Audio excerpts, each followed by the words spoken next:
Hoy, building! Well, building!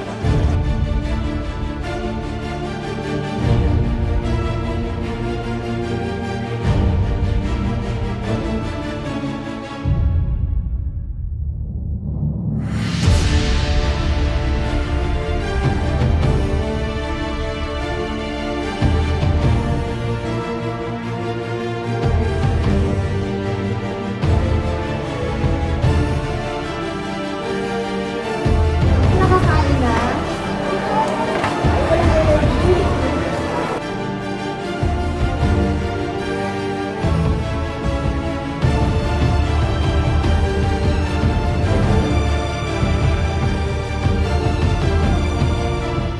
Gawin sana natin to sa National Bike Day, which was June 5, if I'm not mistaken. No?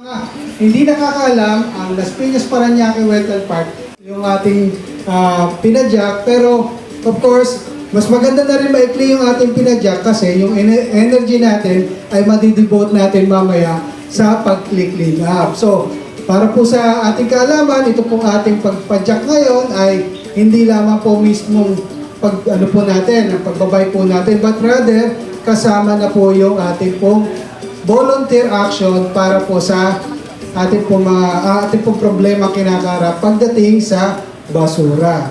Alam naman po natin na itong area po natin ay matatagpuan sa bunganga ng tatlong ilog. Parañaque River, Las Piñas at Zapote River. At yung mga tinapon ng mga kapitbahay natin, bakit isa rin tayo, ay pag tinapon niyo sa mga ilog na yon, dito rin sigurado ang punta. And actually, dahil ito ay bahagi ng Manila Bay, bahagi tayo ng Manila Bay, maging yung mga basura ng mga karatig probinsya natin, from as far as Nueva Ecija, ay dito rin ang dito rin napupunta. No? At panahon ng habagat ngayon, so yung hangin ay papunta dito. So makikita po ninyo yung ating pong paglilinisan mamaya, doon po sa Long Island, ay makikita po natin yung mga basura po na ating pong palagi ang pinoproblema dito sa Manila Bay, dito sa Las Piñas. Isip kasi nare-relax ka. So, hopefully, in the future, yung mga activities natin, may input kayo. Ano yung magagawa po natin, especially para sa protection, pangangalaga ng Las Piñas Parañaque Wetland Park. So ito pong Las Piñas Parañaque Wetland Park ay bibigyan naman po tayo ng orientation mamaya ng ating kasama at mapapalawin niya pa po ang kaalaman natin tungkol dito sa ating protected area. So muli po, nagpapasalamat po kami sa inyong aktibong pakikiisa sa ating pagdiriwang ng Environment Month 2024. Maraming salamat po. Montes Claros Jr., our Assistant Protected Area Superintendent. Record po, 90% na ng wetland ay sira na or wala na. That is 2021.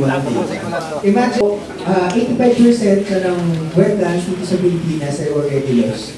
Isla, nagkaroon na natural vegetation, eventually, pinuntahan siya ng mga ibon. Maraming ibon na on 2004, nakita po ng Wild Birds Club of the Philippines. Isa po yung grupo ng mga bird photographers, bird watchers, bird enthusiasts. Nakita nila tong lugar na to, ay, ang dami palang ibon dito. Crabs at iba pang shellfish, dito po nagpapadami. So yun natin. Ayan. Tapos meron tayong salt marsh. Sabi ko sa inyo, di ba, yung iba, ilan sa mga ibon na makikita natin dito. Ayan. So, just to give you a glimpse,